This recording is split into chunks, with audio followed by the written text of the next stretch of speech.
চাইতে অনেক বড়। এই কথা যদি ঘরের মধ্যে বলতিস আমি কিছুই বলতাম না, কিন্তু এতগুলো সাহাবীর সঙ্গে তুই কেমনে বললি ভাই? আমার চাইতে বড় কোন দিক দিয়ে তুই বলবি না? হোসেন নানার কোল থেকে বলে, না না, তুমি কি মনে করেছো তোমার হোসেন ছোট বলে হোসেন হিসাব ছাড়া কথা বলে?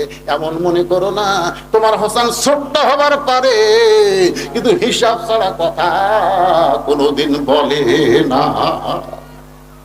ওমর ফারুক বলে, হোসেন তুমি ছোট্ট মানুষ, তুমি কিসের হিসাব? হোসেন বলে, না না, তোমার আমার মধ্যে কথা হয়, এই উমর মাথা মারে কেন? আল্লাহ রাসূল বলে, ওমর, ওমর তুমি বসো তো, আমি একটু হিসাব শুনি। হোসেন বলে, না না, আমার 1 নম্বর হিসাব হলো তোমার মা আর আমার মা। বলো তো না, বলো এই 2 জনের মধ্যে কার মা বড়? আল্লাহ নবী চোখ বন্ধ করে হিসকি খায়। এমন প্রশ্ন নবীরে কেউ কোনোদিন